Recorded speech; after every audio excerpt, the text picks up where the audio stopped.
All right, everybody. Here we are for episode 34 of Now Showing with Mike and Wayne. We are going to talk about the lovely Halle Berry today. And she has been in a lot of movies. And we're going to talk about her career, some movies that we like. We'll get started just by going through her page here. Started in Jungle Fever. Was in Strictly Business. The Last Boy Scout, she played Corey, Damon Wayans' girlfriend. She dies very early in that movie. Boomerang, she was in. Fatherhood. One of the first movies, 93, 94 are probably the two first movies I remember her from. And Wayne, you're familiar with the first one, and that's 1993's The Program. Yes. It's a great football movie about college football. It stars James Caan. Halle Berry plays the love interest of Omar Epps and the other running back. I know his character's name is Ray. I forget the actor's name. Craig Schaefer plays the great Joe Kane. Kane is able, everybody. I love me some Latimer hopped up on HGH and steroids. Yes. So Halle Berry plays the love interest. Very smart, like I said, and kind of the tutor to Omar Epps' Darnell Jefferson. And he is smitten, as one might be, having Halle Berry sit across the table from them. And so he kind of works his way into becoming more than just friends with her. And yep, jump in on this one. While she is, really, she's good in this role, but very, very much so. They kind of just use her as currency, it seems like, and bait. And I mean, I'm sure that's what it's like, and I'm sure she's maybe compensated in some way where girls in this particular situation are put, it's like, hey, we need to attract the top talent. We need you to kind of, be friendly. Yeah. Like, I'm just curious, like, okay, I was going to say if this is a real thing. I'm pretty sure that this is something that happens to this day, but just the thing about the program, when I first saw this one back in the mid-90s, I'm like, this is crazy. This can't be true. And then, as we age and we just kind of get more and more, we hear more and more stories about students getting paid and whatnot. Mm-hmm. Wow, this is one of the most real, behind-the-scenes, true-to-life stories. But anyway, we're talking about the lovely Halle Berry. Well, she's really good in this role, but you're right. You bring up a good point. A couple weeks ago, I talked about He Got Game. They use that in that as well. There's a scene where Ray Allen's character, Jesus, goes to college, and there's these girls waiting in this bedroom for him, and, use your imagination. That's what they're using to kind of get him to go to school. And this movie came out about 5 years before that. So even 5 years before that, they were kind of using that as one of those ploys of how they get them to go there. Also, they know they use steroids, but they really don't concern themselves with it unless it becomes a problem. They know they drink alcohol, but they don't concern themselves with that unless it becomes a problem. So, I mean, because the main character, Joe Kane, has an alcohol problem in the movie. Yeah. So it's a really interesting story, and it shows, I think, what it is like to be an athlete in college. It was nice for Halle Berry to have, like, her first kind of recognizable early role. And I think she did a really good job in this role. This movie is a movie I watch often, and I do like this movie a lot. I think it's a bit underrated when it comes to football films. I don't know that a lot of people still talk about it enough. I know we have talked about it previously, so this is another pump up of the program. Check it out if you haven't seen it.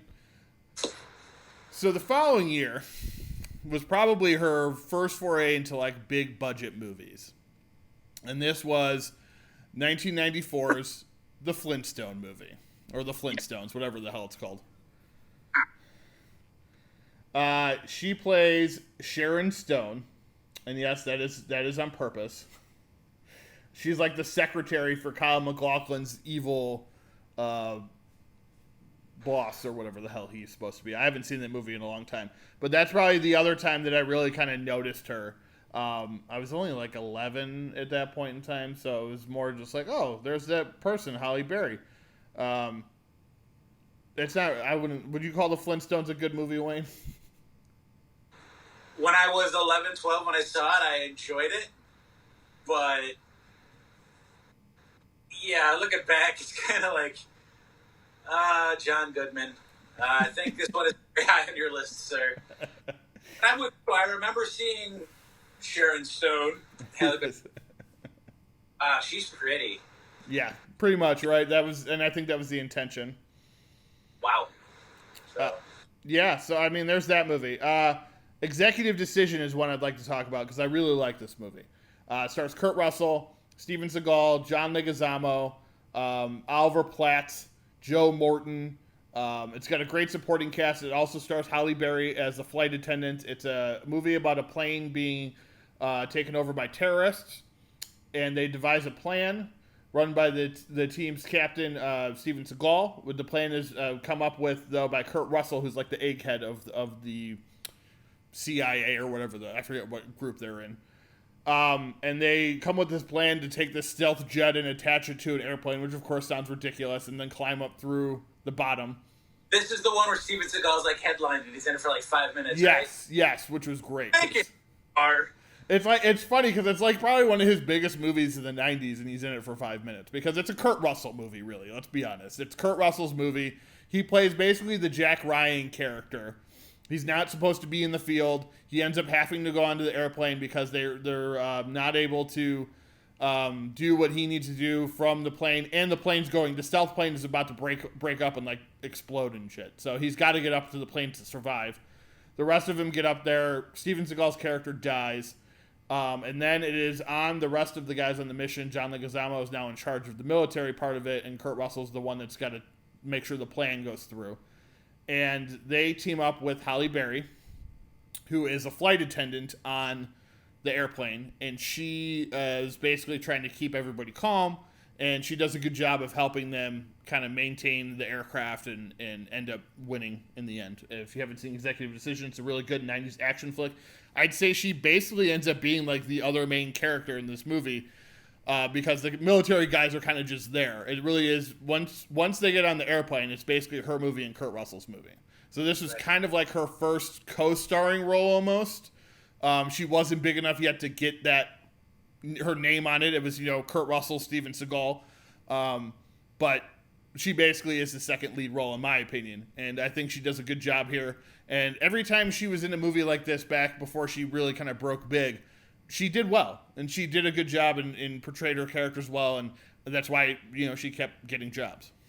I'm glad you brought that up because I want to backtrack 1 year to the 1995 film Losing Isaiah, Jessica Lange, Halle Berry, where Halle Berry plays the drug-addicted mother of baby Isaiah.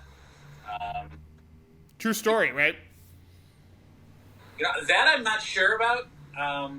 I haven't seen this movie in a number of years, but I do remember I saw this right before I went into high school.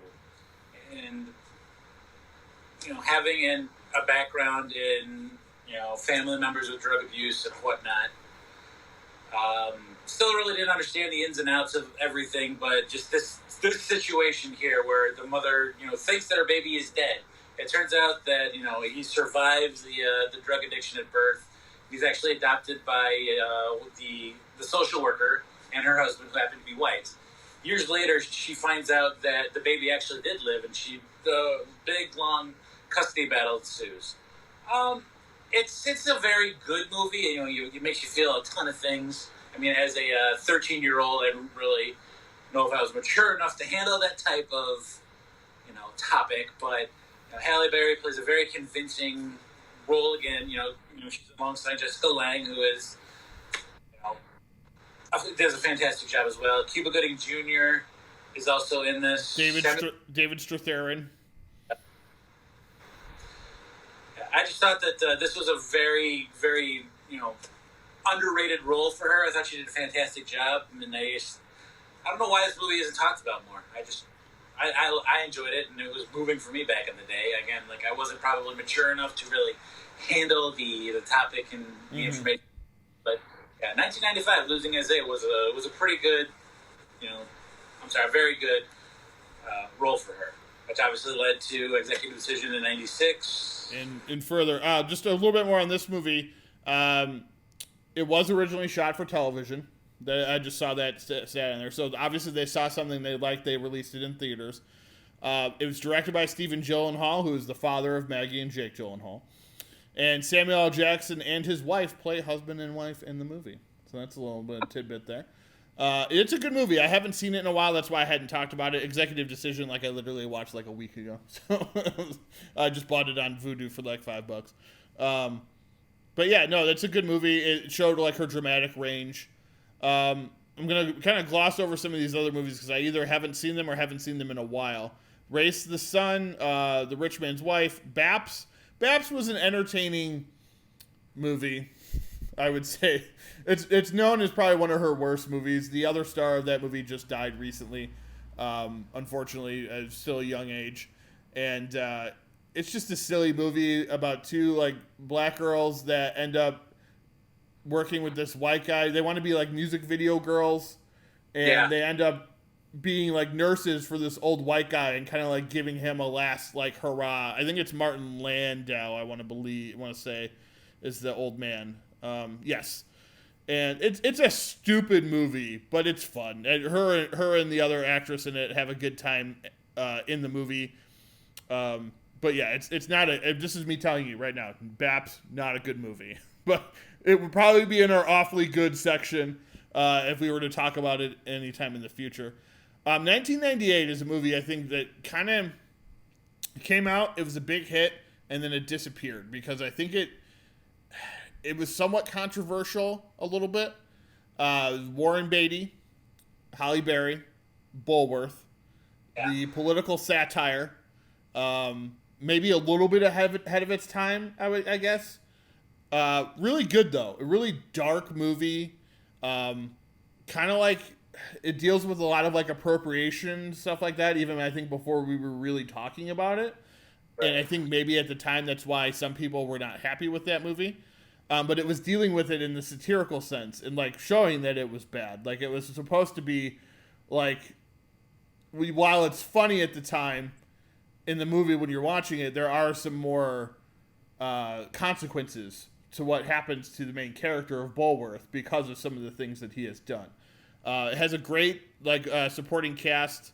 Warren Beatty directed it and wrote it. It has Sean Astin in it, Christine Baranski, Halle Berry as she's the other main character in the movie. Thomas Jefferson Byrd is in it. Scott Michael Campbell, Don Cheadle. So I thought he was in there. I was making sure he was in there. It's alphabetical order, by the way.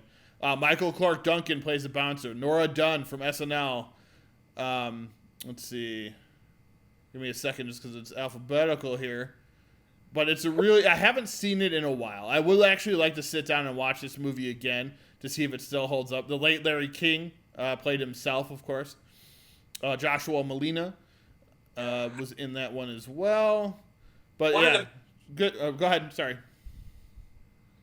One of the main things that I remember from this one is just how people were up in arms where a white politician is with a black woman and there's that interaction. Dear God, what are we insinuating? It's this is 1998, guys. I mean, as we've referenced in the past, it just, as far as we move away from the civil rights movement, the more we realize nothing has changed. It's just maddening. Sorry, not even to go there. It's just, that's one of the things that I remember. And it's unfortunate because this movie had a lot to say, even if it wasn't a satirical sense. Mm-hmm. But people, were most upset about is the interracial interaction. It's come on now. Sorry. No, you're right. Yeah, I mean, it's definitely something that was part critical back then, and I think she struggled to break through because of some of that too. Because, in Hollywood, especially back then, in order to get into the big budget movies, a lot of the main stars were white people. And a lot of studios did not want to put anybody with them other than white people. So it was a struggle, I would imagine. I can't speak from her own experience, but I would imagine it was a struggle to get cast in some of the roles that she got cast in, because in some of these movies, she is playing a love interest to a white person. You can then even make the argument that could be why some of these movies didn't make big box office, or maybe it's not that. Maybe that's just something that they saw, so the studio stayed away from it more. But yeah, it was something that they had to deal with back then. Her next movie, though, Why Do Fools Fall in Love? I saw this probably once or twice back in the day, about the true story of Frankie Lyman This guy who sang the song "Why Do Fools Fall in Love." Right. Played what? Popular group in the 60s. Yes, Lorenz Tate played Frankie. You had Halle Berry, Vivica A. Fox, and Layla Rashawn play his three love interests. It's basically about how he treated them all like crap, essentially. And that they all loved him, and then he ended up dying like of a drug overdose. Yeah. It's a decent movie. I haven't seen it in probably 20 years. I'm a huge fan of the music and of this era, so this was a very, very exciting movie to see. I think I actually watched this with my father on video, because trying to get my dad to go to the theater to watch anything back then was difficult. But it's just funny because now we talk about movies and films and stuff all the time. So yeah, I just remember enjoying the music, and again, paying attention to the actual story. I mean, realizing, this guy's kind of a scumbag, but people loved him. They did, yeah. I mean, that's musicians, right? A lot of them are kind of scumbags, and people still love their music and love the person. Yeah. Well, that's why they say don't meet your heroes, because they might just get you. But hey. All right, so 1999, even though it's a TV movie, was probably her first recognition as a great actress, and that was when she played Dorothy Dandridge in Introducing Dorothy Dandridge. She got a lot of recognition for this movie. I believe it was an HBO movie, and it won a Golden Globe. I think, did she win? Yes, she won Best Actress in a miniseries that year for that movie. So that really kind of like showed people like, okay, like she's got talent. She's about to break big. And then in 2000, I think we could all say she broke big. And that was when, Oh, yeah. that was when the long-awaited, at least for me and I'm sure for Wayne, X-Men movie came out in 2000, where Halle Berry, of course, played Storm.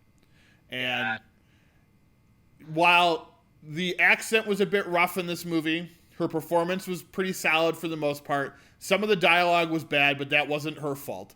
I don't blame the same thing that happens to everything else line on her. That was, I believe, a Joss Whedon, who now is basically apparently a piece of shit to work for. So, but yeah. Anyway, X-Men. X-Men is a big movie to me in my movie life because I had been waiting for the X-Men to be brought to the screen since the late 80s, early 90s.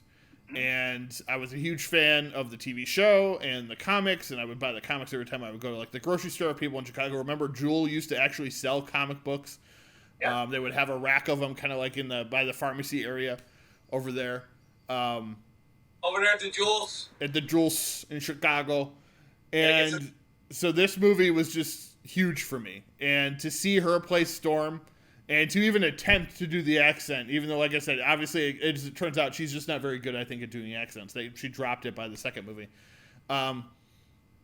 It was great to see Storm portrayed properly on screen, and, along with all the other X-Men. And this movie really, I think, catapulted her into a superstar. As at the time, aside from Patrick Stewart, she was the biggest person in this movie, even though Ian McKellen was, of course, an actor everybody knew. This was right when Lord of the Rings was coming out, where he kind of became a household name. So, I remember people being upset that Hugh Jackman was cast as Wolverine. It's like, let's give it a go. I mean, and that's what I wanted to touch on.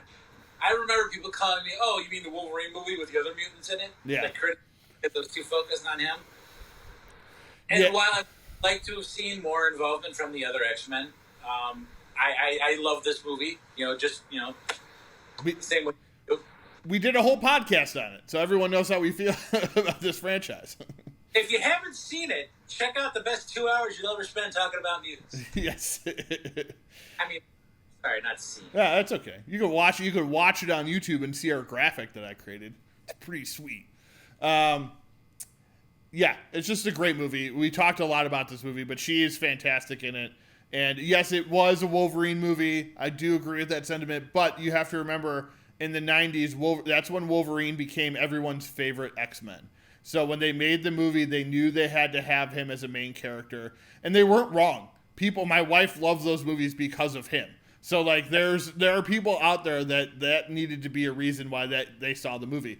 Then that allowed them down the line to add in more mutants, do some more cool things, more backstories with other characters. But yes, Wolverine was a huge part of that. So 2001 was a big year for Halle Berry. This starts off a huge run of blockbusters. Yes, pretty much. You're right. Yeah, from this until almost recently. So Swordfish. We got to talk about Swordfish real quick. Swordfish is a movie. Here's a movie.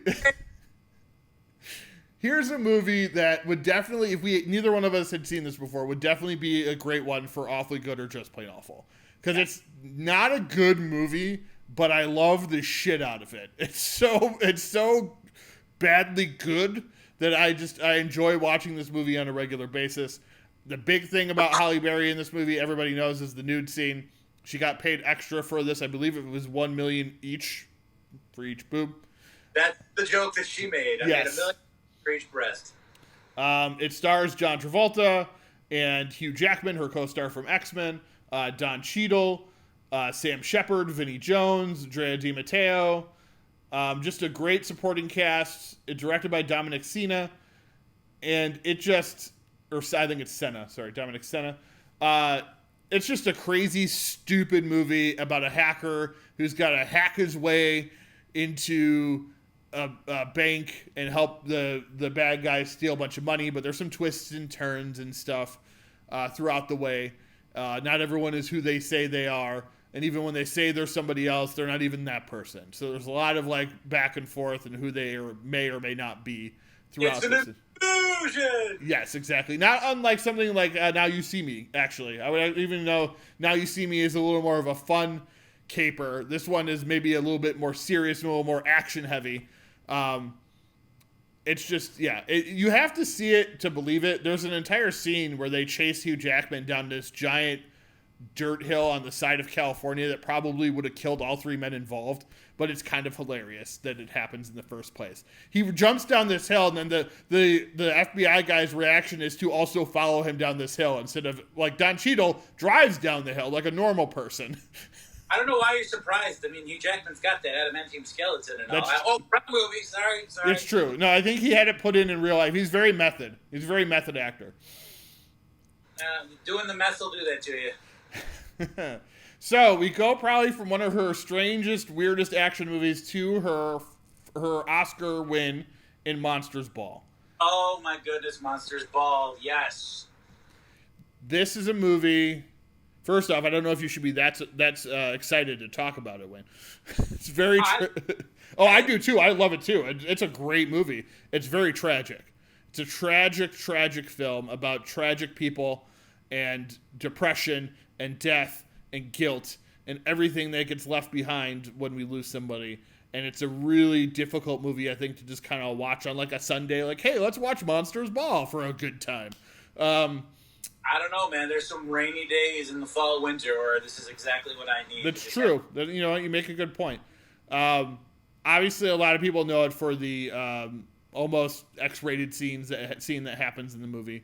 But it's a scene that's important to the film. It's not something that should just be thought of in a certain, a dirty way or whatever. It's a scene that shows how hurt both these characters are. And it shows the raw emotion that is going on through them right now and what they're dealing with. People don't realize it's a movie about grief. Halle Berry's son is killed in a car crash. And Heath Ledger plays Billy Bob Thornton's son, and he commits suicide. So it's about both of those deaths and how the main characters played by Halle Berry and Billy Bob Thornton deal with that. And it's also the guilt and how, what roles that they played in their children, dying. Yes. Billy's a terrible father, a terrible person in general, and 90% of what we see in this film. And I don't remember Halle Berry's son's name, but she's getting on him about his weight and abusive and neglectful and treating him bad as well. So, just the like we talked about, the guilt and the grief that they have to deal with because, their child is gone now, and all you've done their whole life was treat them like, crap. You're trying to keep it PC. But anyway, sorry, I digress. Continue. No, it's a real emotional film. It did introduce us to Sean Combs, the actor. And he was okay. He was decent. He plays the father of the kid and the ex-husband of Halle Berry. He's in prison. He's one of the ones. So Billy Bob Thornton's character and Heath Ledger's characters are wardens or prison guards, basically, and they're in charge of the last walk of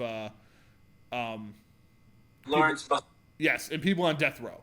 Like that's what they're part of their think Green Mile, but it's similar jobs that the guys in Green Mile had, except more it takes place like in 2000, 2001. And not only is Billy Bob Thornton's character a terrible father to Heath Ledger's character, but the fact that he doesn't recognize that his son has issues with the job that they are doing. Like the fact that they're walking a man down the hall for his last meal, or his last walk, basically. And giving him his last meal and talking to him the last time. Like that stuff mentally F's with Ledger's head. And that's part of, not the only reason, but part of what causes him to end his life. And I guess that's a spoiler, but I've already ruined it. If you haven't seen this movie, it's 20 years old this year. So it's a great movie. It's a movie I would probably like to watch more, but it's just one of those, again, it's hard for me to reason it's such a difficult movie to sit through. But it's really good. Mos Def is also in it. Peter Boyle is in it, as well as the racist and horrible grandfather to Heath Ledger's character and father to Billy Bob Thornton's character. Just such a great movie, and probably not talked about nearly enough as it needs to be to this day. And I remember when the first time I watched it, I was just gutted. And it's just such a great flick. And that's why this is the movie. Okay, so people always, when Heath Ledger got the Dark Knight role as the Joker, people were like, whoa, the guy from 10 Things I Hate About You, can he handle this? And it's like, had you not seen this movie? Had you not seen Brokeback Mountain? And let's be honest, a lot of people who's made the comments maybe have been homophobic and probably hadn't seen Brokeback Mountain. His performance in Monsters Ball, I don't know if it's better than Brokeback Mountain or The Dark Knight, but it's on that same level.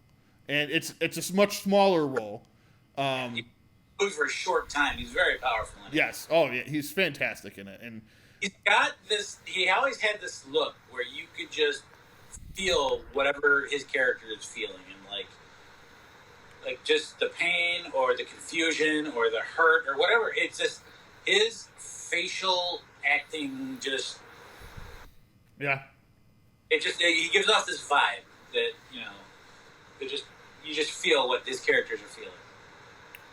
All right, so see that movie if you haven't seen it. It's fantastic. Probably one of Halle Berry's best movies. Easy. I do also want to just touch on one more thing. Like, they make fun of the love scene, and she's shouting, "Make me feel good," make me feel good, and people oh, it's funny, it's sad. It's like, the reason she's screaming that is because she wants to feel something other than this immense pain. Yes. Child, and the fact that people are making fun of it, and I don't know. It never sit well with me. It always bothers me. No, and a lot of those things taken out of context. Yeah, you can make fun of a lot of stuff like that, but if you know what it's from and what it's trying to say, it's a little insensitive to make fun of something like that. Obviously. So her next movie, again, as we said, these couple years here, 2000 to 2001, put her trajectory on another level. So her very next movie was Die Another Day, where she played Jinx Johnson next to Pierce Brosnan's James Bond 007. Maybe you've heard of him. This movie, while I would argue it's not my favorite Pierce Brosnan movie, it's not even my favorite Bond movie, there are things I really like about this movie. Is this the follow-up to GoldenEye? This is the follow-up to Tomorrow, or no, this is the last Pierce Brosnan one. So the one before this one was the Denise Richards one. Tomorrow Never Dies. World Is Not Enough. World Is Not Enough. Yeah, World Is Not Enough is the third one. This is the fourth one. This is often considered the worst of the bunch. But... Oh, yes. This is where she pops up out of the ocean in the orange bikini. Yes. She is great in this movie, first off. She is fantastic. She's a great Bond girl. Should have gotten a better movie. The end of this movie, though, to me, was badass. It's like this ice crystal palace, against this Asian dude who's got these like diamonds stuck in his face, which is just really badass. The special effects in that last sequence are awesome. There's lots of like blowing up ice and water everywhere and shit. It's just really cool. The whole movie before that, not great. But that point on, fantastic. She is great. If you haven't seen this one or you haven't seen it in a while, watch Die Another Day. Ignore the crappy stuff in the beginning and just enjoy the last like 30, 40 minutes. I think those are pretty cool. That part has always stuck out to me. It just was a very interesting movie, I think.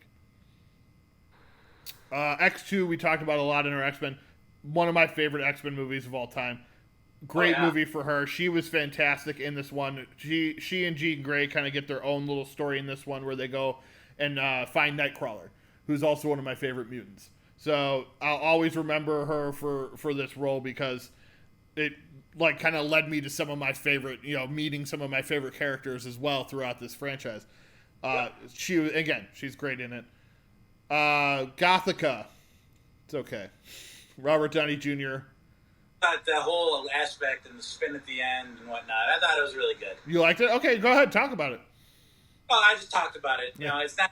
I enjoyed the ride and the whole mental aspect and the mind games that I believe the husband was playing or drugging her or. Well, it was the doctor, wasn't it? Robert Downey Jr. Wasn't he the one involved? I feel like he was the bad guy. I'm talking about the movie and I don't even remember the plot. But her husband was a piece of trash too, though. Charles S. Dutton plays her husband. I remember that. Right. Yeah. He was a doctor as well. But I also want to say that Robert Downey Jr.'s character, this may be a spoiler, people. He might be a bad guy in it. I thought he was. I don't remember. She followed that one up with Catwoman, which we already talked about. And you kind of know our feelings on Catwoman if you listen to us on a regular basis. X-Men: The Last Stand, as we talked about before, not the best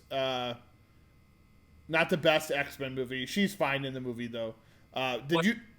Did get a reaction from people, that's for sure. Yeah, the movie, you mean? Yeah, it did. It feel things. Let's see. Perfect Stranger with Bruce Willis. I watched this movie once. Did you watch this one, Wayne? When you say Perfect Strangers, the sitcom just pops in my head. I know, right? To be 100% honest. It's not a remake of that. It would have been great if it was a remake of Perfect Strangers with Halle Berry and Bruce Willis. Would have been the weirdest combo ever. But hey, I would have been okay with it. Oh. Okay, so in 2007, another movie that will pull at the heartstrings and make you feel things like Monsters Ball. Things We Lost in the Fire. A recent widow invites her husband's troubled best friend to live with her and her 2 children. As he gradually turns his life around, he helps the family cope and confront their loss. It's a great movie. It's directed by Suzanne Bier. She does a lot of movies, a lot of dramatic films. It stars Halle Berry, Benicio del Toro, David Duchovny as her dead husband. Actually, it looks like one of her kids, Micah Berry, is one of the kids. John Carroll Lynch, who was also in Gothica. Omar Benson from The Rock Show on HBO. Ballers. Alison Lohman, Robin Weingart. It's a good cast. It's a very depressing film. I really did like this movie when it came out. I do recommend people watch it. I don't know that a lot of people actually got around to seeing it. It was one of those ones that this could be an Oscar contender. But it wasn't like a big box office hit or anything, so it just didn't hold on long enough to get those award nominations. But I really, really like this movie. I thought it was really well done.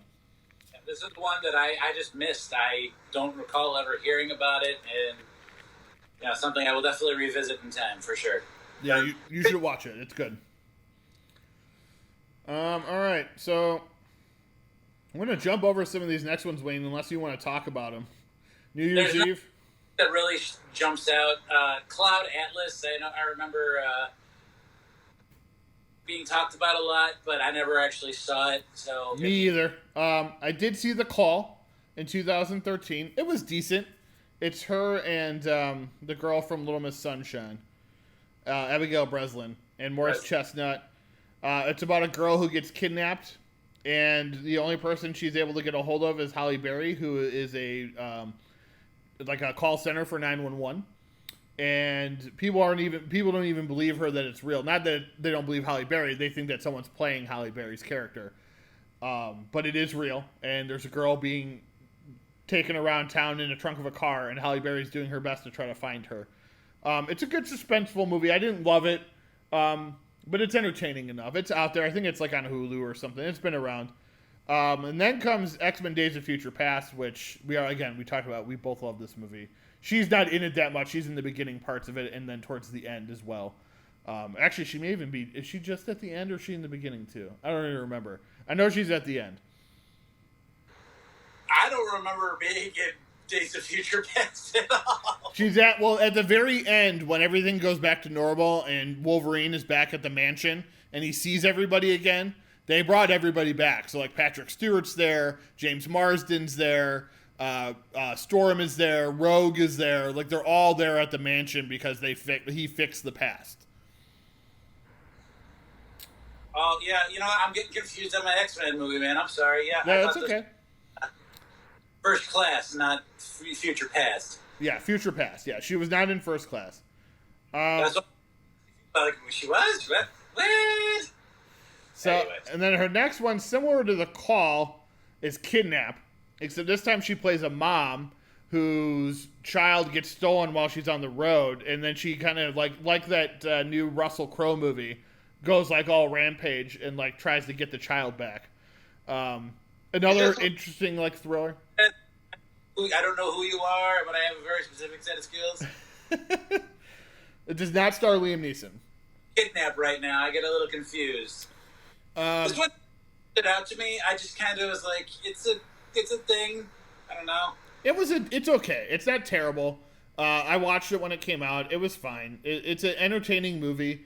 It fits into that genre of like breakdown, which I've talked about before. Like I said, the new Russell Crowe movie, Unhinged, The Call. It kind of fits in that same category. Her last couple, Kingsman: The Golden Circle. She played Ginger. She was actually one of the few like new good people in the movie. I thought she was good in that movie. The movie itself wasn't as good as obviously the first one, but it was still entertaining enough to me, and I thought she did a good job. And then John Wick Chapter 3, she plays Sophia, which is like his old partner, and she's kind of a badass in this one. And she has these dogs, and these dogs are ruthless. And it's just nuts. The scene. Now, I hope they bring her back for the fourth one. I don't know that they will. Go ahead, Wayne. I need to rewatch John Wick Chapter 3 because I watched this one when I was in the hospital. And I was on a lot of meds and painkillers at the time. I was going in for my foot surgery. So, yeah, I don't remember this one very much at all. I think it's still on HBO, but if not, you run it and stuff. It's good. I liked it. I probably liked the first two better, but I still like the third one. I'm excited to see where the next ones go.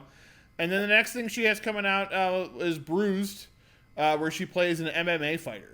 So it actually says 2020, so I think it was supposed to be out last year, but obviously COVID and everything. So I'm interested to see that one, because it'll be her directorial debut. So directorial debut, she stars, and she's an MMA fighter. So it'll be interesting to see how that one turns out when that is released sometime here in the near future. But Halle Berry, we love her as an actress. She's fantastic. We just wanted to talk a little bit about her and some of her movies, like Monsters Ball, which is one that I think I was really excited to talk about because I love that movie. Go ahead and check out these movies, guys. Go ahead, Wayne. She takes her accolades and her criticisms equally well. I remember she actually showed up for the Razzies, the opposite of the Academy Awards, for bad performances. I believe it was for Catwoman, right? Yes, it was for Catwoman. She's like, she was there, she accepted the award, and I just think that speaks volumes about her character, and that's why she will always have a special place in my my fandom, or as a fan. Yeah, for sure. Always be a fan of her. Same here. A bunch of actors have done that, but she was one of the few to show up in person. Sandra Bullock did it the year she was actually nominated and won for Blindside. She was nominated for All About Steve at the Razzies. She showed up to accept both awards, which was nice. But no, yeah, Halle Berry, again, we love her here on the show, and just can't look forward to what she's got coming up next. She's got a lot of good movies out there. People should go check them out, that's for sure. All right, we're going to move on into our review of the week. All right, everybody. This was a movie I had been looking forward to, and it's called Judas and the Black Messiah. It stars Daniel Kaluuya, Lakeith Stanfield, Jesse Plemons, Dominique Fishback, who we saw back in Power back in 2020, Ashton Sanders, Daryl Britt Gibson, Lil Ray Howery, Algie Smith, and Martin Sheen. Directed by Shaka King. It is the movie about Fred Hampton, and he was the Chicago the leader of the Black Panther Party chapter in Chicago in the 1960s. He is played by Daniel Kaluuya. Lakeith Stanfield plays William Bill O'Neill, an FBI informant who infiltrates the party. Jesse Plemons is the FBI agent that he works with, which is Roy Mitchell. Dominique Fishback is Deborah Johnson, who is is Hampton's partner and mother of their child. This movie is insane. And go ahead, Wayne. The rage that I felt watching the corruption, and just how, like, not just how informants are treated and basically held hostage, but just the levels of racism and just the shootout scene. Yeah. You know, big, so you know, you and I both know what we're talking about, and just the raw violence against these people. I mean, yeah, granted, you know, they shot back, but they just kept shooting. Yep. I know, guys, and I intend that too, because watch this and you'll know exactly what I'm talking about right now. And I really hope that you feel the disgust that I felt watching this. It's just like, my God. At times, it is a very hard movie to watch. Those scenes, particularly. Let's rewind a little bit here. We'll go over the plot so everyone kind of knows what we're going on about here. Fred Hampton, leader of the Chicago Black Panther Party. This is in 1968 when the riots happened, and it kind of coincides with the trial of the Chicago 7 is kind of happening at the exact same time that this is happening. So I thought that was a very cool aspect of this movie, was there's a lot of movies, Wayne, that we just watched recently that kind of all tie into this one movie, which I thought was fun, right. in a historical kind of way. Yeah, they reference Bobby Seale, and they're making fun of what happened to him. Yep, J. Edgar Hoover is a real bastard in this movie, played by Martin Sheen. As you can imagine, they don't play him very kindly, which I think people now realize that he was a giant piece of shit. So it starts with William O'Neill, Wild Bill, played by Lakeith Stanfield, pretending to be an FBI agent so he could steal a car. He then gets brought in by the real FBI, who then decide to use him to help shut down Fred Hampton and the Black Panthers, who they look as a terrorist group just like the KKK. Mm-hmm. And he reluctantly decides to help them because he's facing like 7 years in prison or whatever, 8 years in prison. Right. And he just does it. And he gets very deep inside the Black Panther organization. And it leads to chaos and just people being arrested, shootouts with the police. It was a very violent time back in those days, because you had one group of people which were so you had sections here. So you got the KKK, who everyone knows is bad. They were killing a lot of black people. They even mentioned Mississippi Burning, which is the 1964 case where I think it was 2 black people and 2 white people were murdered by the cops, or maybe 1 black person and 2 white people murdered by the cops in Mississippi that were handed over to the KKK. Crazy case. Great movie if you haven't seen that one. We talked about it before. So a lot of this stuff is going on. Martin Luther King had just been killed in 1968. Malcolm X was killed in 1965. I don't know if at the time that this happened that RFK had been killed yet. But all the heroes were being murdered. And so you had these people, the Black Panther Party, which a lot of people looked at them as being terrorists, when in reality what it was is they spawned on the fact that they felt they needed to protect themselves from the people that were supposed to protect them, and that's the police. And so when you feel that way, kind of like how people feel now, that the police aren't the good guys, that they need to have a witness with them when they're with the police, or they want to record it because they feel like if something happens, they need to have a record of it, right? That's how they felt back, at least that's how this movie portrays it, how they felt back in the 1960s and early 70s when this movie takes place. And it's crazy because you could come into it one-sided and be like, oh, well, they're shooting at the police, they deserve everything they got, and not really pay attention to what the deeper part of the story is, right? Right. Like, you could easily miss the point if you just come in on just a one-track mind. You have to understand what these people were going through and what they were feeling back then. Now, the reason they feared Fred Hampton, which is what they go over in the movie, was he wasn't just uniting black people. He was uniting the white people that felt they were being harassed by the police. He was uniting the Puerto Ricans who in Chicago were being harassed by the police. And they actually, in the movie, they approached them at a funeral of someone who was murdered by a police officer. So he's not just getting his own people, he's getting everybody else involved. And yes, he is not opposed to using violence, but later in the movie you do find out that Fred Hampton would rather not use violence if he didn't need to, mainly because not because he felt that the cops didn't necessarily deserve it, but because he knew that it would be delivered back on them tenfold, and he didn't want his people to suffer the acts of one person kind of losing their mind and blowing someone up or shooting a police officer. Which is kind of what happens. Like, there's just this chaos that ensues. It's the late 60s, just tumultuous, just violent time. Because, through all the stuff that's going on, Vietnam is also happening. Or, that failed attempt. I'm not getting into that. That's going on. People are worried about their children being sent off to die. There's protests and people refusing to go.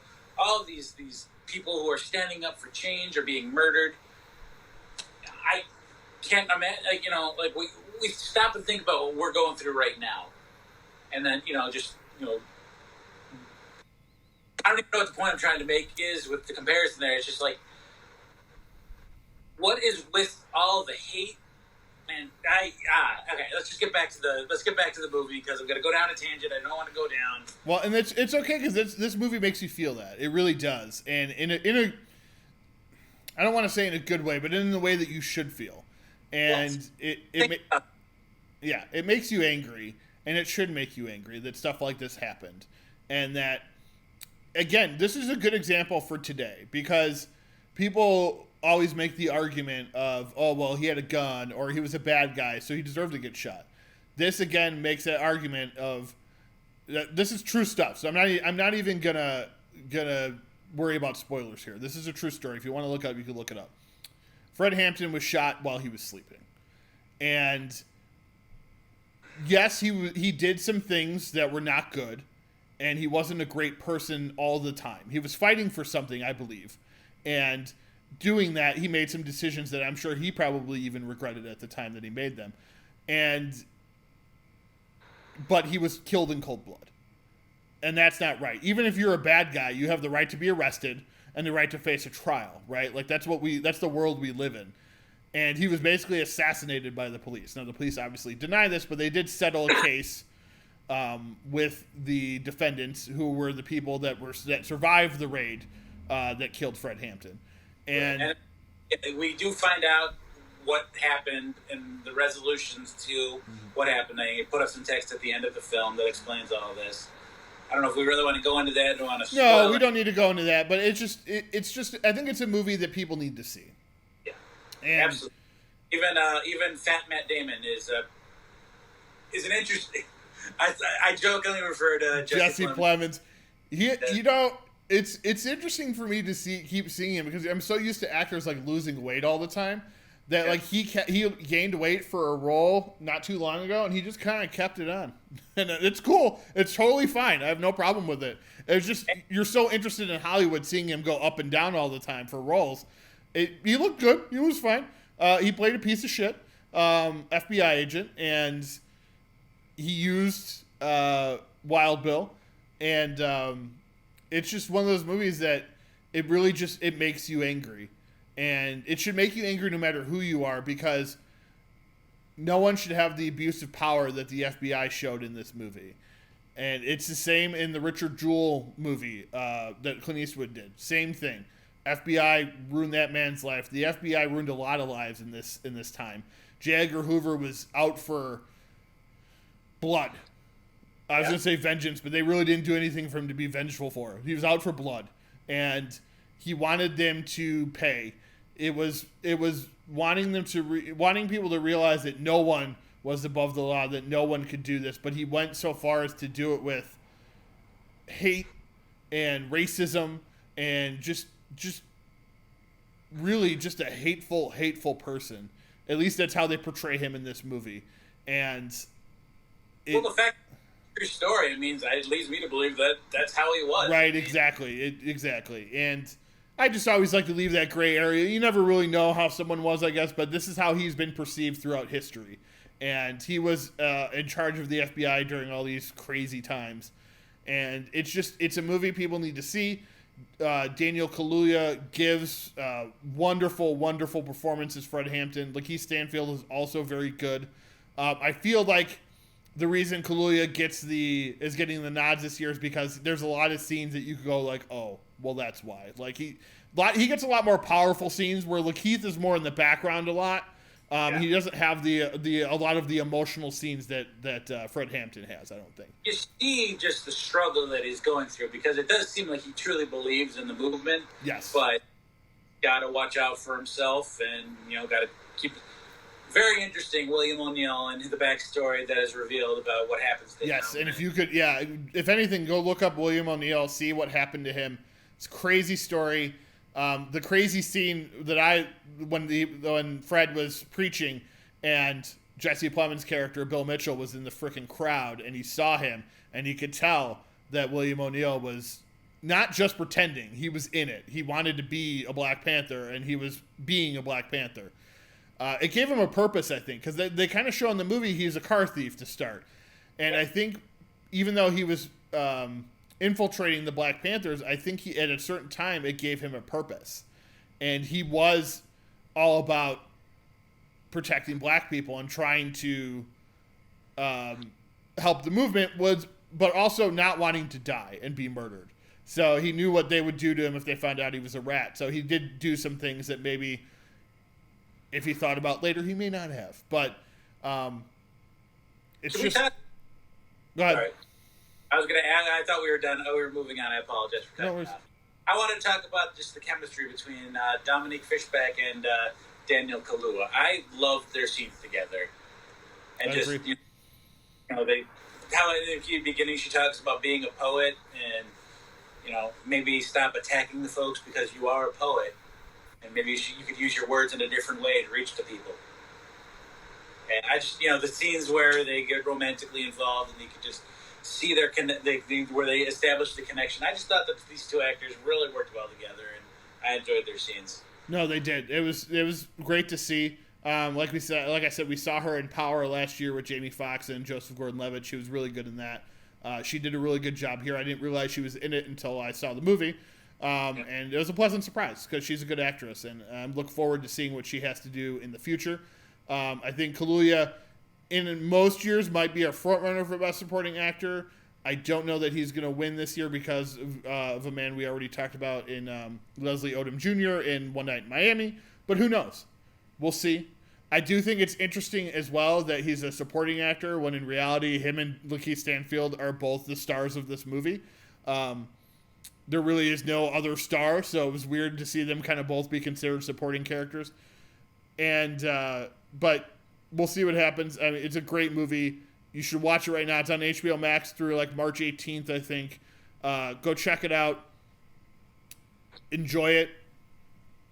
Come back. We'll talk. You can talk to us about it if you want. Email us or message us, whatever. We'll love to talk to you about this movie. Love to have you. Come on the show if you got different of opinion and you want to come on and argue about it. We'll do that too. But it's a great movie. I really think people should see it.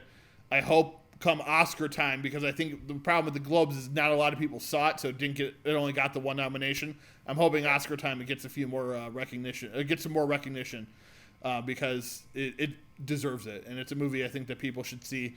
And it's another one similar to like the Trial of Chicago 7 that we talked about that people just need to watch, and it's really good. Check it out right now. And we're gonna move on to Awfully Good or Just Plain Awful this week. First, I'll talk. We did lose Larry Flint this week, Wayne. The creator of Penthouse Magazine died at 78. He lived a long life after being shot and paralyzed back in the 70s. So miss him. But on to the Awfully Good movie is American Ninja 3 Blood Hunt. Yes, and you picked right smack dab in the middle of this 5-movie. What is this? A series, I guess you could say. I guess it started with, I think the first one stars an actor people would actually know. Michael Dudikoff, I think he was in the first one. A powerful terrorist known as the Cobra, Marjo Gortner, has infected Sean Davidson, the American ninja, with a deadly virus as human guinea pigs in his biological warfare experiments. Sean and his partners Curtis Jackson, Steve James, who is the main reason to watch this movie, because Steve James is amazing as Curtis Jackson, and Dexter, Evan J. Klesser, have no choice but to fight the Cobra and his army of genetically engineered ninja clones, led by female ninja Chan Lee, played here by Michelle B. Chan. Michael Dudikoff was originally going to reprise his role of Joe Armstrong. He got burnt out on martial arts, and also the film was made in South Africa while the apartheid movement was still going on, and Dudikoff did not want to be around it. So, American Ninja 3. American Ninja is a series of white guy ninja films. And they're pretty bad, but they're, they have their action sequences. People enjoy them. So we decided to review, or rather I decided we were going to review American Ninja 3, Blood Hunt. I didn't know anything about it. It's not surprising that we're in the third movie and they have to resort to some sort of genetically engineered ninjas. That's usually about the time you do that in a trilogy or a series, because you've kind of lost your ideas. And there are some moments in this movie that are great. There are some moments in this movie that are awful. But overall, it's somewhat enjoyable, I think, Wayne, to an extent. I'm happy to report that Michael Dudikoff actually comes back for American Ninja 4, The Annihilation. Ooh, I was worried. Good. I'm excited, because this guy kind of sucked. Sean was not a great actor, but he was okay. As well. Don't worry. He's back as well. Oh, they're both in it. Yes. Oh, wow. Well, we may have to do American Ninja 4 Annihilation, people, just so we... day, a week, and just review the series, I think. We'll go backwards. We'll go 3, 4, 5, then 1, 2. I think that's what we should do. Like third type thing. Yeah. Also, that way we at least end on, the best ones, right? Yeah, so Steve James, though, as Curtis is my favorite, I think. He's ridiculous. He's kind of hilarious at times. The moment, I love that when he's about to fight, he just, takes his shirt off randomly. At a karate tournament, maybe that makes sense, but not, out in public. The fact that how many ninja fights break out in the middle of nowhere just is hilarious. My biggest thing is, they're all dressed in their ninja clad, led by Chan Lee, and they just walk as ninjas into Jomar, or the Cobra's office. It's yes. I can't talk right now. I'm doing ninja shit. You wonder if that's their when they go to work every day, they have to come prepared to be a ninja, or can they go in a nice polo and then just change into their ninja outfit afterwards? Because I would imagine a business like that, you got to have people that work computers and stuff. So maybe some of them are multitasking jobs, like a Feld type thing. Maybe one of the ninjas is the IT guy, and one of the ninjas is the secretary. I don't know how they run their ninja business. You hyphen ninja IT guy? I think it would be, yes. I think you would have to hyphen that, or you could be like ninja. Ninja editors. Ninja editors. Yes, exactly. So when you got to do ninja shit, you wear the ninja shit. When you got to do editing, you edit. You wear the polo and some nice pants, some nice slacks, as they would say. See, now I was gonna say, do you wear the gi with khakis, or do you go bottoms with polo? And I would have to go with the button-up short sleeve shirt with the bow tie with my ninja pants on. It's functional. It's breathable. You're prepared for any occasion. Indeed. But again, that would just be my It's ninja. trying to get inside the workings of the ninja business. We don't know how it all works. My favorite scene, though, Wayne, had to be the underwater ninja fight. Oh my goodness, yes. I wasn't sure that you could. I don't know that you could actually punch as hard underwater, but they did it, and they made the sound effects too, which I thought was fantastic. When someone got punched in the chest, you heard the push, and I was like, I don't know if it would make that sound underwater, but okay. And then he seemed to be underwater for quite some time too, so he's very expert at holding his breath. Yeah, he definitely seemed like he had some Captain Planet powers there. He was the water guy. Yes. And, when Dexter gets shot with the arrow in the chest, that guy was so annoying. Oh, the other part was the plane. The planes that they find. Going back to Evan Clisser's Dexter character, he definitely had the best line early on in the film when they approached the women at the table. These guys are the fighters, and I'm, as he's combing his hair, the ladies' man, or the heartthrob, or whatever he says. Stop talking! Well, and it also sounded, too, and in a name like Clisser, he might not be American, because it sounded like his voice was being dubbed over by somebody else. A lot of the movie had bad ADR. It really did. And it was so, like, the way Steve James, who plays Curtis, would just nonchalantly be like, well, I guess we're fighting now, huh? Like, they just, like, break out in a fight. I'm like, okay, I guess that's how it goes. It was just, so this was made by Cannon Films, people. Cannon Films are responsible for giving Chuck Norris a career. Probably starting Van Damme's career, I believe. And also making sure... Huh? Weren't either one of them available for this? I know, right? You would think. But at this point, though, they were already bigger stars, I think. That was because this was like 89, I think. You have... what else do they do? Oh, Superman 4, Wayne. So you're familiar with that one, obviously. Because Warner Brothers didn't want to do that, they took on doing Superman 4, The Quest for Peace. Cut the budget in half by like $15 million, and it was a disaster. So this is right before Cannon Films went out of business too. I think they went out of business late 80s, early 90s. So they were done not too long after this, and you can see why.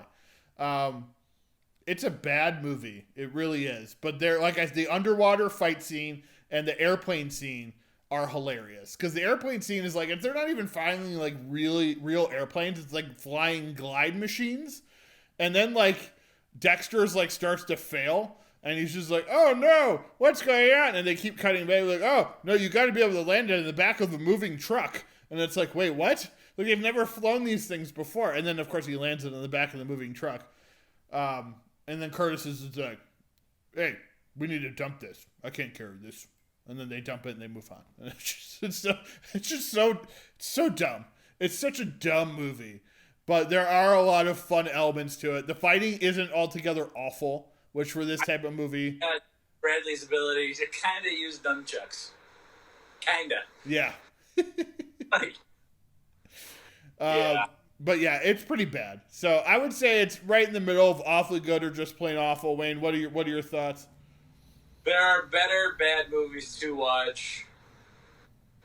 Yeah, it's not anywhere near the worst thing we've reviewed, but yeah, it's right there in the middle. I'm leaning toward avoid it, but it's on Amazon Prime. We've recommended. Give this one a go. What the hell? It's on Amazon Prime if people are interested. All right, so what I watched this week was The Father, which is one of the movies nominated for Best Picture at the Golden Globes. It's really good. Anthony Hopkins gives a fantastic performance as a man who has dementia. And what I liked about this movie, Wayne, too, is the dementia. The whole movie is shot like it's somebody that has dementia. So, like, there's these scenes, it's almost like Memento style. Like, you don't know if what you're seeing is actually happening, but it's still just a drama. It's not like a thriller or anything. But I think, obviously I don't have dementia, but I think it does its best to give you a good idea of what dementia would be like. And it's a really interesting film. I don't know that I would necessarily, there are probably movies I would put over it for Best Picture, but I think it's a worthy addition. A lot of people haven't seen it yet. It's really good. I recommend checking it out when you're able to see it. Olivia Colman, also very good in it. She was nominated for Best Supporting Actress at the Globes. The next thing I watched was Ava with Jessica Chastain, Common, John Malkovich, and Colin Farrell. It's really just kind of a generic action flick. It's not great. The action sequences are pretty awesome, but the whole movie itself is just kind of it's on Netflix if you want to check it out.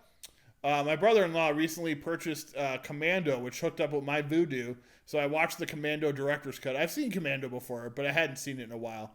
Man, this movie's lots of fun. It's so dumb, but it's lots of fun. Great one-liners. Schwarzenegger at his best, probably at that point in time. Still early on in his career. Just nailing every one-liner like it was his best thing. I have to stop you right there. Schwarzenegger's best liner is obviously "Dylan, you son of a bitch" from Predator. Yes. I guess he's got some Terminator lines in there you could throw in, but yeah, they're okay. Classic film though. If you haven't seen Commando, watch Commando. Then I watched Sean William Scott in the movie called Bloodline, which is a horror film where he plays basically like a Dexter type serial killer. He is a social worker at a school. And he's got some troubled kids who have troubled relatives in their present, and he murders them for them without them knowing about it. Obviously, as things like this, things come to pass, and certain things are put to the test. He just had a new baby, and he's got a wife, similar to like Dexter. Like that's what it reminded me most of, is Dexter. But it's called Bloodline because the apple doesn't fall far from the tree, if you will. I'm not talking about his son. There's another person in the movie who may also be a psycho serial killer in his family. And it's a very interesting movie. I liked it. It's on Stars right now. It's not great by any stretch, but it was very entertaining, and I had a lot of fun with it. I watched Space Sweepers, which is this hit Korean movie on Netflix that is kind of like a Fifth Element or a Star Trek, Star Wars type movie about the future where the rich people want to keep like Mars and all the planets to themselves, and all the poor people are basically left to like do like the scrounging jobs and live on Earth, which Earth is about to be destroyed. If you're poor, you basically got stuck on Earth. So it's another one that's about like wealth and class and poor people. It's pretty entertaining. It takes a little bit to get into it because my wife fell like asleep like 15 minutes in, and then she woke up at the end. She's like, "Yeah, that wasn't good." I'm like, "You missed the whole movie. Like, you can't say that." Like, it was. I thought it was very entertaining. I liked it. I do recommend it for people if they haven't watched it yet. It is like 2 hours and 15 minutes though, so it is a long one. The last thing I want to talk about is one of the things I've seen recently that has been my favorite thing ever, and it's Ted Lasso on Apple Plus. Starring Jason Sudeikis. I love this show. It's 10 episodes. They're half hour long. Jason Sudeikis' Ted Lasso is what America needs right now. He's the type of person that we need. He's a great character. It's a great, emotional, funny, charming, lovely series that everyone needs to see right now. Juno Temple is also in it. She's the other name in it. There's a bunch of other people in it too. Anthony Head from Buffy the Vampire Slayer is also in it. He's a jackass in it. Just such a good show. I'd put off watching it for quite some time, but it's so good. It's nominated for a bunch of Golden Globes this year. It's probably going to be the one that wins quite a few this year, I would imagine. And people need to watch. People have been looking for that show to be like, why do I need Apple Plus? This is the show. Ted Lasso is the show. It's from the creator of Scrubs. So if you like Scrubs, Scrubs is very much a show about comedy, emotion, family, drama, and this is that. But it's more of a continuing story rather than a one-off episode type of thing. It's really funny. Wayne, you'll love the his assistant coach. So basically the plot is Jason Sudeikis plays a Division II college football coach who is hired as the manager of a soccer team or a football team in England. And obviously people don't know why. It's basically a major league style setup where the woman, she owns the team. It was her husband's. They're going through a nasty divorce, and she wants to destroy the team. So she hires Ted Lasso, who's an American football coach, to coach a soccer team, thinking he'll do terrible. And of course, as you watch the show, you understand there's a certain charm about Ted Lasso that at first may seem kind of annoying, but is really endearing. And he goes through a lot in this series. It's not just him being Ned Flanders for 10 episodes. There's a lot of emotion, a lot of drama for those 10 episodes, a lot of comedy. But Wayne, the coach character, his assistant coach, there's a scene, he's talking about something about the 80s, Ted Lasso's character, and the guy goes, "Who was the president back in the 1980s? He's like, "Ronald Reagan." "The actor?" He's like, "You just Doc Browned me. You didn't. I didn't even see it coming. You Doc Browned me." So there's lots of like humor like that, like what do you call it? The cultural humor, pop humor, basically, where all that stuff that you pop culture humor. God, I don't know why I can't freaking speak right now. There's a lot of pop culture humor in this show. They do a bit on Kanye West 808 and Heartbeats, which I agree is an underrated album. They do a bit on he's giving like a speech, Wayne, and he's like, "Yeah, Martin Scorsese finally won his Oscar for The Departed. Even though it's not his best movie, I think his best movie is this." And then someone's like, "Well, it's obviously Goodfellas." "No, it's this movie." And then they cut back to the lady in the front. She's like, hey, everybody relax. "It's obviously Mean Streets." It's like, "Oh, that is a good movie." So there's just that type of pop culture humor throughout the show that I think people like us are very interested in, and it would be funny. It's just a great show. I can't say enough about this show. People need to see this show. I believe Apple Plus you probably get a free trial for it. I've got a free year trial because I bought a computer recently, but I think it's only like $5 a month. So if you drop another streaming service or you just want to check this one out, check Ted Lasso out, watch the 10 episodes. It's fantastic. You will not be disappointed. Wayne, what have you watched this week? Me and the wife have been watching a lot of docuseries. We just finished up the Hotel Cecil crime scene, the vanishing at Hotel Cecil with Elisa Lam, that case. Very interesting, very thorough. A lot of conspiracy theory mumbo-jumbo. Okay. A lot of people had a jump to conclusions, Matt. But overall, it was very interesting to hear about its history and, what it's gone through. And, it closed in 2017. It's under new management, and they're going to do half low-income housing, half luxury hotel. So it's kind of interesting to see how all that would work out. We watched a lot of cold case files and a lot of forensic files. A lot of stuff about people getting killed this week. I don't know if that's leading me something. I mean, I'm still making my way through Dexter as well. But I did discover Cougar Town on Amazon. And I never, ever considered it when it was on and running. But it's surprisingly entertaining. Courtney Cox, Busy Phillips, a bunch of other folks. Takes place in Florida, so now that we live in Florida, maybe that's why I have more of a connection to it. But it's stupid funny, but so far so good. I'll report one back as I go through, but I'm enjoying it. And then, just for nostalgia's sake, I saw that 17 again is back on Netflix, so I popped that on. The Zac Efron, Thomas Lennon, a bunch of other people are, the guy from Friends gets to go back in time and relive his glory days. Matthew Perry, yep. Yeah. I enjoyed that movie. I know people, because it came out when Zac Efron was on High School Musical, I think people kind of shunned it, but I thought it was funny. It was good. This was one of those ones that was on, like, HBO all the time. Mm-hmm. back when I still had TV back in Illinois. So anytime like me and my buddy Isaiah were hanging out, either this was on or Get Him to the Greek. And because I'm the way I am, it's like, it's on, we gotta watch it.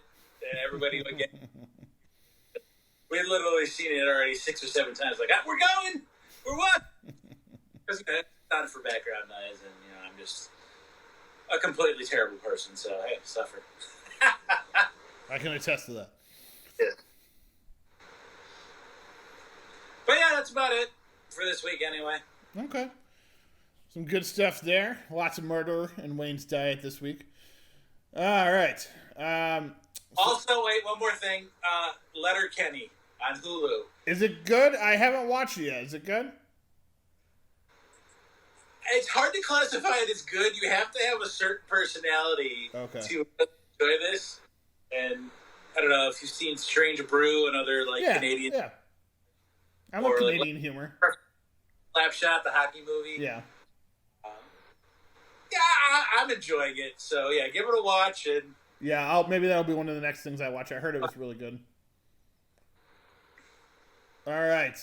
So for news this week, Velma getting from Scooby-Doo getting her own adult animation show on HBO Max in the vein of a Harley Quinn show that they have right now. Mindy Kaling is going to be doing the voice of Velma. Obviously, when I say adult, I don't mean like porno. I mean, I'm like, wait a minute. I mean the way of like Rick and Morty, that type of South Park, that type of adult humor. Bella Ramsey and Pedro Pascal, both stars of Game of Thrones, and obviously Pedro Pascal from The Mandalorian, have been cast in Last of Us on HBO, which is going to be a series based on the video game about, I think it's post-apocalyptic zombies, I think. I haven't played it, so I'm not sure. It's a fungal infection, but yeah, basically zombies. Okay. Related news to that, Gina Carano has been not rehired or fired, however you want to look at it, for The Mandalorian, and dropped by her agency for many offensive comments over the last year or so. QAnon conspiracy theories, anti-masking, anti-vaxxing, lots of just weird, crazy shit. People want to call it cancel culture. People are now calling it consequence culture, which I actually like better because it makes more sense and it's true. And I refuse to call it cancel culture until someone actually gets canceled. Because if you follow me on social media, immediately the next day she landed her next job. So therefore she wasn't canceled very long. The whole cancel culture thing to me has always been kind of annoying because I have a hard time finding one that's actually been canceled that didn't deserve it. Like people saying, oh, they're going to cancel Dave Chappelle. Guess what? He's still the #1 comedian in the world. So hasn't been canceled yet. Roseanne, well deserved, of course. Huh? Roseanne Barr? Yeah. Oh, yeah. Harvey Weinstein, well deserved. Kevin Spacey, deserved. There's some arguments to be made maybe for a few people, but for the most part, like I said, again, consequence culture is the best word for it because what you say and what you do has consequences in life. Yeah, exactly.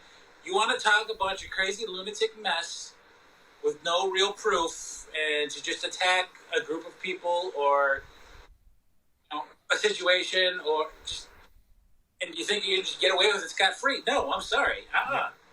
Exactly. So what she said was irreprehensible, and I'm sorry why everybody's all up in arms. She wasn't really that good in the role. No, that's the other thing you come to too. She's not a very good actress. So really, honestly, hopefully they just. I don't think they need to replace her. I think they just need to help. Katie Sackhoff wants to be on the show more, and there's your strong female lead who can actually act and is usually pretty good in action stuff. So, well, there was talk that her character was going to be in a spin-off series that was going to be and now that's in question. Well, the thing is apparently she was supposed to have her own spin-off series. That's why I think this has been going on since November, because they announced all those series in December. I think they were planning on getting rid of her back then, and they just hadn't gotten rid of her yet. And this just gave them the final nail in the coffin to be like, hey, you're gone finally. So I think that, they've got plenty of strong female people they can put on that show, some that are already on that show, and I think they'll be fine. She'll be fine, obviously. Like I said, she has another job already. So if you want to go watch that movie that she gets made, go watch that movie, I guess. Let's see. True Lies pilot ordered at CBS. James Cameron is producing. True Detective Season 4 in development without original creator. Brooklyn Nine-Nine ending after Season 8, which won't air till 2021-2022 fall season and will be a shortened season. A lot of that, I think, has to do with them having a hard time trying to figure out how to do a funny cop show in the world that we live in today.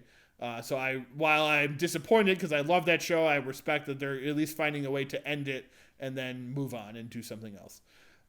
Jamie Chung joins Dexter cast, so that's pretty big news there, Wayne. She's a good actress. We're both looking forward to that series when it airs.